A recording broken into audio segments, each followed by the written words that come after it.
Albuquerque and all the surrounding area is much better because you are there, Eduardo Haskell, my favorite.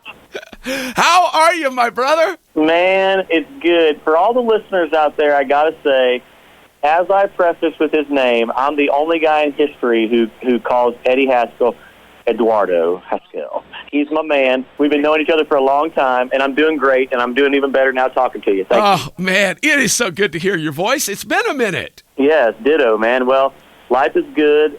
We are blessed, and I know you are. I could hear it in you, and man, I'm just pumped to be talking to you about the new single and pumped to just be talking to you in general. I'm just so excited. We've got new Chris Janson music. Bingo, baby. Here we go, and you've been knowing me and Kelly, my wife and I, for a long time, and so you know our story, and man, you know the love that we share and the passion that we share together, and All I Need Is You was obviously written about her and inspired by her, and you know every little bit of this that is like it's just very pinpoint, poignant. Of course, it resonates with all types and walks of life of people.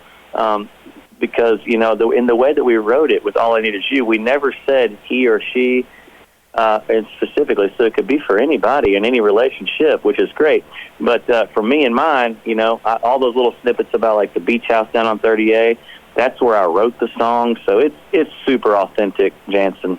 I was going to ask you that. When you write songs, just in general, how hard is it to not make it so ridiculously personal that nobody else could do it? Yeah, well, you know, that's a great question, and it's an important thing to think about, man. In my opinion, as a songwriter and who writes all of his own stuff, like, it's hard sometimes to do that because you got to remember, the people who are listening to us talk right now, people who are listening all across the nation, man, normal people, they're living their own lives. They got their own stuff going on. So it's not all just flowers and unicorns and rainbows like in like some fairy tale world that we're living in as singers, right? Where we can only sing about things like us and hopefully people identify with it. No. Man, for me, it's something that, honestly, brother, I had to really hone in and teach myself and learn, to be a better writer, to get out of my own world sometimes. Right. To keep one foot in the fire, so to speak, but to also step out of my own little realm because, you know, it's easy to get, I don't care who you are or what you're doing in life, me, you, or anybody listening or whatever, it's easy to get sucked into what you are doing. And as a singer and a songwriter, you got to be more clued in to what everybody else is doing too, and hopefully you hit the mark. And I certainly think this song hits the mark. There's a rarity in my personal music sometimes to where, first of all, I'm my biggest critic right out of the box. So, you know, I don't like to listen to me. And but this song, I love this song. I love the subject matter. And I think I love it so much because it is authentic. And I think that I see it even lived out and portrayed in so many other people's lives, you know, very similarly. So that's why it's my favorite. Well, if you're writing from the heart, why is every song you do not about hunting or fishing? Yes, baby, you know me good.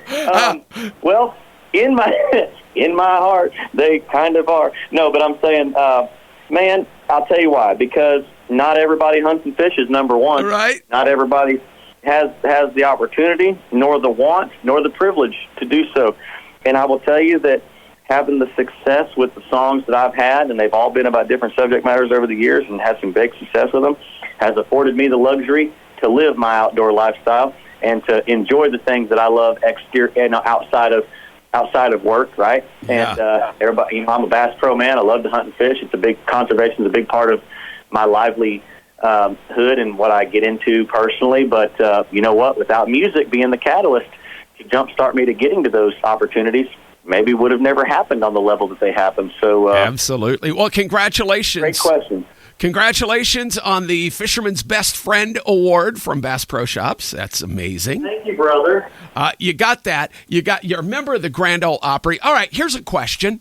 For the rest of your life, you get to do one: hunt, fish, or sing.